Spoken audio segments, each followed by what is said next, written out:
ஹல்லேலூயா. இந்த காலை வேளையில் உங்கள் யாவரும் இயேசு கிறிஸ்து நாமத்தில் வாழ்த்துக்கிறேன். பிரியமானவர்களே, கர்த்தருடைய வார்த்தை ஆசீர்வாதம் மன்னா மூலமாய் மீண்டும் இந்த காலை வேளையில் உங்களை சந்திப்பதிலே மிகுந்த மகிழ்ச்சி அடைகிறேன். கர்த்தர் உள்ளத்தை பார்த்து பேசுகிறவர், உங்கள் சூழ்நிலைகளை அறிந்து பேசுகிறவர், உங்களுக்காகவே யாவற்றையும் செய்து முடித்து கல்வாரி சிலுவையிலே வெற்றி சிறந்த தேவன் உங்களுக்காக இந்த காலை வேளையிலே தீர்க்கமான வார்த்தையை பேசி உங்களை ஆசீர்வதிக்கிறார்.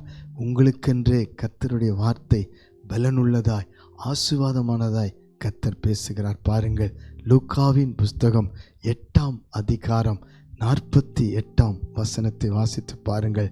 அவர் அவளை பார்த்து, மகளே திடன் கொள், உன் விசுவாசம் உன்னை ரட்சித்தது, சமாதானத்தோടെ போ என்றார். மகளே என்று சொல்லி, அவளை பார்த்து என்று சொல்லி, யார் இந்த மகள்? யார் அவள்? 12 வருடமாய் பெரும்பாடுள்ள பெண் என்று வேதம் சொல்லுகிறது. அந்த வேத வார்த்தையிலே 12 வருடமாய் பெரும்பாடுள்ள பெண்ணுக்கு ஒரு பெரிய வேதனை இருந்தது. வேதம் சொல்லுகிறது, அவள் எல்லளவும் சுகமாக முடியாமல் அவளுக்கு இருந்த ஆஸ்திகள் எல்லாம் செலவழித்தும் ஒரு சூழ்நிலையும் சுத்தமாகாமல் இருந்தவள் இயேசுவை குறித்து கேள்விப்பட்டு விசுவாசத்தோடு நான் போய் அவருடைய ஆடையை தொட்டால் சுகமாவேன்னு சொன்ன ஒரு விசுவாசம். இன்றைக்கு ஆண்டவர் உங்களோடு பேசுகிறார். உங்களுக்கு உண்டானதெல்லாம் நீங்கள் இழந்திருக்கலாம். உங்களுடைய பலனை, ஆரோக்கியத்தை, சுகத்தை, சமாதானத்தை, சந்தோஷத்தை, குடும்ப அன்பை, உறவை, ஏதோ ஒரு காலகட்டத்தின் நிமித்தம், ஏதோ ஒரு பாதிப்பு நிமித்தம் உங்கள் விசுவாசம், நம்பிக்கை எல்லாமே இழந்து போயிருக்கலாம். அநேகராலே பாதிக்கப்பட்டு காயங்கள் ஆற்றப்படாமல் இருக்கலாம். ஒருவேளை பாவ போராட்டத்தில் சிக்கியிருக்கலாம். விட முடியாத சில கெட்ட காரியங்கள், ஆண்டவருக்கு பிரியமில்லாத காரியங்கள், பின்மாற்றமாய் தூரமாய் இருக்கிற காரியங்களிலே நீங்கள் கட்டப்பட்டிருக்கலாம். கவலைப்படாதீர்கள். அவருடைய ஆடையை தொட்டால் சுகமாவேன் என்ற விசுவாசத்தில் நெருங்கி வருகிறாள், கெட்டி வருகிறாள், ஆண்டவரை தேடி வருகிறாள். அப்படியே உங்கள் வாழ்க்கையும் ஆண்டவரிடத்தில் கொண்டு வாருங்கள்.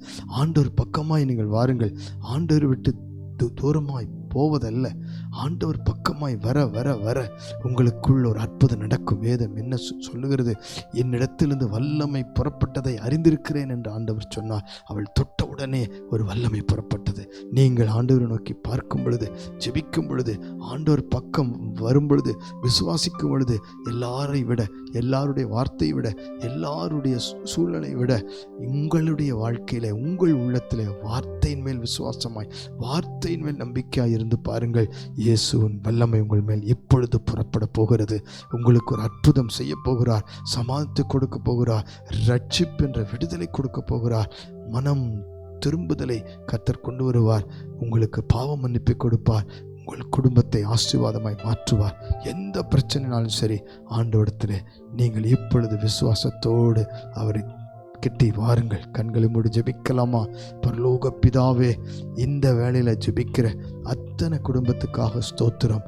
ஒரு விசை கூட எல்லா விதத்திலும் இழந்து நிற்கிற பிள்ளைகள், கலங்கி நிற்கிற பிள்ளைகள், போராட்டத்தில் நிற்கிற பிள்ளைகள், ஆசீர்வாதம் இல்லாத சூழ்நிலையில் காணப்படுகிற பிள்ளைகள், அத்தனை பேர்த்துக்காய் ஜெபிக்கிறேன். ஆண்டவரே, நீர் உமது வல்லமையை இப்பொழுது இவர்கள் மேல் அனுப்புவீராக, இவருடைய குடும்பங்கள் மேல் அனுப்புவீராக.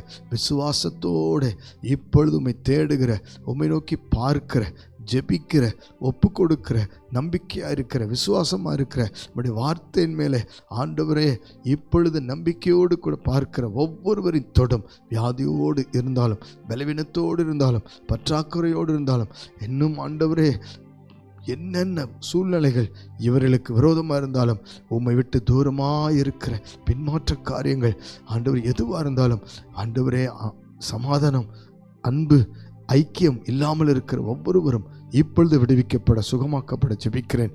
என் ஆண்டவருடைய கரம் ஒவ்வொருவரை தொடும்படி ஜெபிக்கிறேன். இன்னும் தேட, இன்னும் கிட்டி வர, இன்னும் ஆண்டவரை பாவ வாழ்க்கையை விட்டு வெளியே வர உதவி செய்யும்படி ஜெபிக்கிறேன்ப்பா.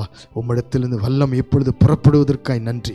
ஒவ்வொருவரையும் தொடுவதற்காய் நன்றி. பிசாசின் கட்டுகளிலிருந்து விடுவிப்பதற்காய் நன்றி. வியாதிகளை சுகமாக்குவதற்காய் நன்றி. அது எத்தனை வருஷமாக இருந்தாலும் அந்த வியாதிக்கு ஒரு முடிவு இப்பொழுது வருவதாக என்று ஜெபிக்கிறேன். போராட்டங்களுக்கு முடிவு வருவதாக என்று ஜெபிக்கிறேன். எல்லா தடை நீங்கட்டும், அற்புதம் செய்யும். இயேசுவின் நாமத்தில் சமாதானத்தோடு போ என்று சொன்னபடி இன்றையிலிருந்து சமாதானம் பெருகட்டும். இயேசுவின் நாமத்தில் ஜெபிக்கிறோம் ஜீவனுள்ள நல்ல பிதாவே. ஆமேன், ஆமேன், ஆமேன். God bless you. சமாதானத்தோடு போ என்று சொல்லுகிறார். அவரையே தேடி ஒவ்வொரு நாளும் அவருடைய வல்லமை பெற்றுக்கொள்வோம். God bless you.